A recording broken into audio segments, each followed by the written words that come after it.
একজন data analyst হিসেবে আপনি আপনার ব্যাংকের কোর ব্যাংকিং সফটওয়্যার থেকে জানুয়ারি টু মার্চ এই 3 মাসের ট্রানজ্যাকশান লিস্ট পেলেন এই ফরম্যাটে: serial number, transaction date, cash deposit oblique cash withdrawal.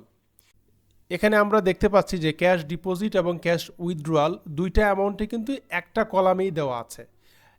এখানে কোনগুলো ক্যাশ ডিপোজিট আর কোনগুলো ক্যাশ উইথড্রয়াল সেটা আমরা বুঝতে পারছি পজিটিভ এবং নেগেটিভ সাইন দিয়ে। অর্থাৎ যে অ্যামাউন্টগুলোর আগে নেগেটিভ সাইন অর্থাৎ মাইনাস সাইন দেওয়া আছে এগুলো হচ্ছে ক্যাশ উইথড্রয়াল, আর যে অ্যামাউন্টগুলোর আগে নেগেটিভ সাইন নাই অর্থাৎ এগুলো পজিটিভ, এগুলো হচ্ছে ক্যাশ ডিপোজিট। এখন আপনার ম্যানেজমেন্ট বা আপনার সিনিয়র বসের রিকোয়ারমেন্ট হচ্ছে যে এই 3টা কলামের পরে অতিরিক্ত 2টা কলাম আপনি অ্যাড করবেন, অর্থাৎ আপনি ডিপোজিট এবং উইথড্রলকে আলাদা আলাদা কলামে দেখাবেন। অর্থাৎ পজিটিভ অ্যামাউন্টগুলোকে ডিপোজিট হিসেবে আপনি এই কলামে দেখাবেন, আর নেগেটিভ অ্যামাউন্টগুলোকে উইথড্রল হিসেবে আপনি এই কলামে দেখাবেন। সো এটা আপনি কিভাবে দেখাবেন সেটা এখন আমি এই ভিডিওতে আপনাকে দেখাবো। এটা আমরা এই ফর্মুলা ইউজ করে করতে পারবো, তবে তার আগে আপনাকে অনুরোধ করছি, আপনি যদি আমার চ্যানেলের নতুন ভিউয়ার হয়ে থাকেন দয়া করে চ্যানেলটি সাবস্ক্রাইব করবেন। এখন আমরা তাহলে এই ফর্মুলায় চলে যাচ্ছি। তাহলে আমরা জানি যে যে কোনো ফর্মুলা কল করার জন্য এক্সেলে ইকুয়াল টু সাইন দিয়ে ফর্মুলা কল করতে হয়। আমরা ইফ ফর্মুলা ইউজ করার জন্য ইফ আমি টাইপ করে নিলাম। এখন আমি দেখতে পাচ্ছি যে অলরেডি আমার ইফ ফর্মুলা চলে আসছে। তো এখানে আমি ইফের উপরের মাউসের পয়েন্টার দিয়ে ডাবল ক্লিক করলেও হয়, অথবা আমি ট্যাব কি প্রেস করছি তাহলেও আমার ফর্মুলার সিনট্যাক্সটা চলে আসবে। তাহলে ফর্মুলাতে কি বলছে? Logical test. লজিক্যাল টেস্টটা হচ্ছে আমার এই C2 সেল।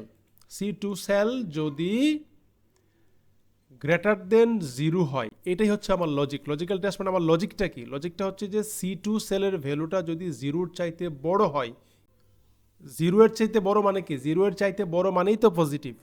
তাহলে ভ্যালু ইফ ট্রু হলে সেখানে আমি C2কেই দেখাবো। আর ভ্যালু ইফ ফলস, তাহলে কমা দিলাম। এখন কি বলছে? ভ্যালু ইফ ফলস অর্থাৎ যদি যে ভ্যালুগুলো 0-এর চাইতে লেস হবে বা 0-এর ইকুয়াল হবে সেই ভ্যালুগুলোর ক্ষেত্রে আমি এখানে কি দেখাবো? কিছুই দেখাবো না, আমি এটা ব্ল্যাঙ্ক বা নাল রাখবো। আর আমরা জানি এক্সেলে কোনো কিছু ব্ল্যাঙ্ক বা নাল হিসেবে দেখাইতে গেলে ডাবল কোটেশন মার্ক দিতে হয়। এখন আমি ফর্মুলা ক্লোজ করে দিচ্ছি, দিয়ে এন্টার দিয়ে দিচ্ছি। এন্টার দিয়ে এখন আমি এই পুরোটাকে ফিল হ্যান্ডেল করে দিচ্ছি। দেখেন আমার কিন্তু চলে আসছে এই যে আমার এই দুইটা পজিটিভ, এবং ঠিক এই পজিটিভ দুইটি আমার এই ডিপোজিট কলামে আসছে। এই 3টা নেগেটিভ, এই নেগেটিভগুলো কিন্তু আর এখানে আসে নাই। এরপরে দেখেন এইগুলো পজিটিভ, এই ঠিক পজিটিভগুলো এখানে আসছে। আবার ঠিক নিচে যাই, এগুলো কিন্তু এই পর্যন্ত নেগেটিভগুলো কিন্তু আমার এখানে আসে না, কারণ আমি বলছি যে নেগেটিভ হলে এখানে ব্ল্যাঙ্ক বা নাল শো করার জন্য। তার ঠিক পরেই দেখেন এই পর্যন্ত পজিটিভগুলো কিন্তু এখানে আসছে। তাহলে আমার পজিটিভ অর্থাৎ ডিপোজিট অ্যামাউন্ট আমি পেয়ে গেলাম। এখন উইথড্রল অ্যামাউন্টের ক্ষেত্রে আমি কি করব? উইথড্রল অ্যামাউন্টের ক্ষেত্রেও সেম, আমি ফর্মুলা কল করছি ইফ দিয়ে আমি ট্যাব কি প্রেস করলাম। ট্যাব কি প্রেস করার পর আমার ফর্মুলার সিনট্যাক্স সামনে চলে আসছে, এবং সে বলতেছে লজিক্যাল টেস্ট এখানে কি হবে।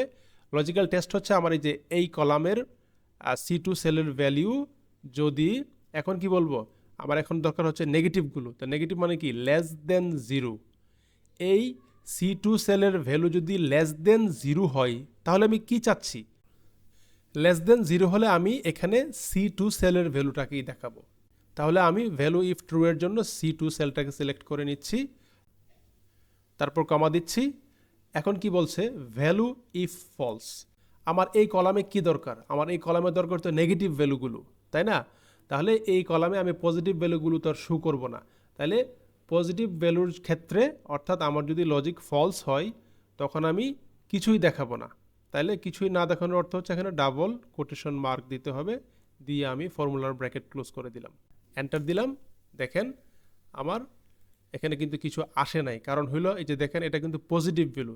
আমি এখানে কি বলছি? পজিটিভ হলে কিছু দেখানোর দরকার নাই। এখন আমি ফিল হ্যান্ডেল করে দিচ্ছি। এই যে দেখেন সুন্দর করে নেগেটিভ ভ্যালুগুলো কিন্তু আমার এই যে এই কলামে কিন্তু চলে আসছে।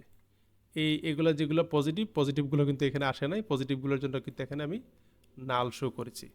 তো আশা করছি আপনারা এই ফর্মুলার মাধ্যমে পজিটিভ এবং নেগেটিভ সাইন সম্বলিত অ্যামাউন্টকে আপনারা এভাবে সেগ্রিগেট করতে পারবেন।